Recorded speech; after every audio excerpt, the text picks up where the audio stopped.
Olá! Hoje a gente vai mergulhar numa ideia fascinante do livro Antifrágil. Sabe aquele impulso que a gente tem quase irresistível de fazer alguma coisa quando surge um problema? Pois é, mas e se essa nossa vontade enorme de ajudar estivesse, na verdade, piorando tudo? Para a gente começar a entender essa ideia, vamos voltar um pouco no tempo, lá para a década de 1930. Tem um estudo médico dessa época que é, para dizer o mínimo, bem chocante. Olha só o que aconteceu aqui. Na primeira rodada, pegaram quase 400 crianças e mais ou menos metade recebeu indicação para cirurgia. Ok, agora a parte bizarra. As crianças que foram consideradas saudáveis foram vistas por outros médicos e adivinha, quase metade delas também foi indicada para cirurgia. E o padrão se repete mais uma vez. Fica claro que existia um viés fortíssimo para ação, para intervir. Não importava muito a necessidade real, né? E sim, existe um nome para esse comportamento. É o que o Nassim Taleb chama de intervencionismo ingênuo. É essa nossa ansiedade de querer consertar as coisas, muitas vezes sem pensar direito nos danos que a nossa própria intervenção pode causar. E o resultado desse intervencionismo todo? Bom, as consequências dele também têm um nome, e é um conceito-chave para a nossa análise de hoje. Iatrogenia. A palavra parece complicada, mas a ideia é simples. Ela significa literalmente originado pelo curador. É quando o tratamento, a solução, acaba sendo pior do que a doença. É a prova de que o próprio ato de tentar curar pode ser a fonte de um problema ainda maior. E olha, essa ideia não é nada nova. A base da medicina já carrega essa preocupação. Aquele princípio fundamental, primeiro, não causar dano, está aí há mais de 2000 anos. A sabedoria antiga já sabia do perigo de sair intervindo sem pensar. A história do médico Ignaz Semmelweis é talvez o exemplo mais trágico disso. Ele percebeu uma coisa muito simples: lavar as mãos salvava vidas. Mas a elite médica da época, toda cheia de teorias complexas, simplesmente ignorou. Eles preferiram continuar com os procedimentos deles, sem essa precaução básica. O resultado? Semmelweis foi perseguido e a iatrogenia, o dano causado pelos próprios médicos, continuou matando muita gente. Mas, assim, o erro não é só da medicina.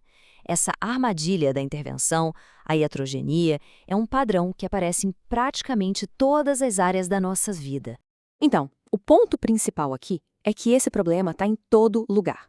Na economia, por exemplo, quando se tenta evitar a todo custo as pequenas crises, o resultado pode ser uma crise muito, muito maior lá na frente. Na criação dos filhos, aquela superproteção, sabe? Os pais helicóptero acabam criando adultos que não sabem lidar com os problemas do mundo real. E na mídia, essa enxurrada de informação o tempo todo faz a gente perder a capacidade de saber o que é importante de verdade e o que é só barulho. No fim das contas, a gente está falando de um conflito entre duas maneiras de ver o mundo.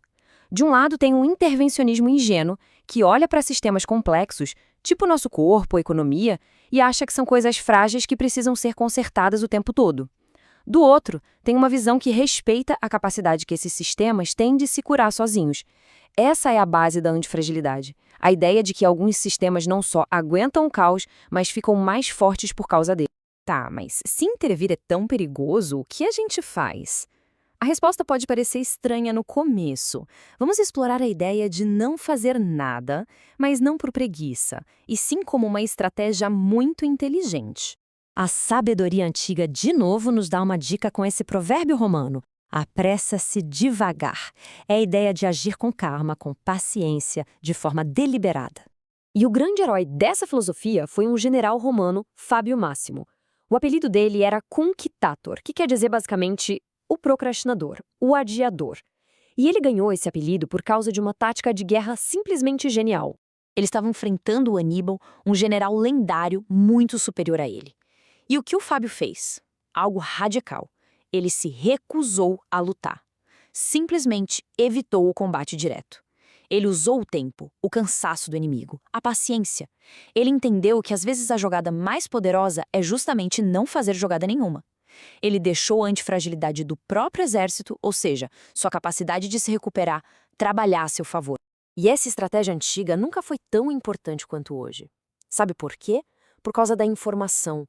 O que alimenta nosso desejo de intervir sem necessidade é a nossa dificuldade de separar o que é informação de verdade, o sinal, do que é só distração, o ruído. Esse gráfico aqui mata a charada. Olha só, se a gente olhar os dados uma vez por ano, a relação entre ruído e sinal é de, sei lá, 50%, metade e metade. Agora, olha o que acontece se a gente checar os dados todo dia. 95% do que a gente vê é só ruído, é irrelevante. E de hora em hora, meu Deus, é quase 100% ruído. Essa overdose de informação nos faz reagir a qualquer coisinha que acontece, a qualquer variação boba e nos leva a intervir sem parar.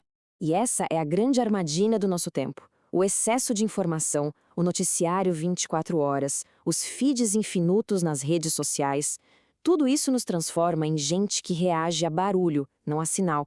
A gente acaba causando danos e tentando consertar problemas que, na verdade, nem existem. Então, para a gente fechar, fica uma reflexão. Nesse mundo que o tempo todo grita para a gente, faça alguma coisa, o que de bom a gente poderia conseguir hoje se escolhesse de propósito não fazer nada? Qual problema talvez se resolvesse sozinho se a gente simplesmente desse a ele tempo e espaço para que a sua antifragilidade natural entrasse em ação?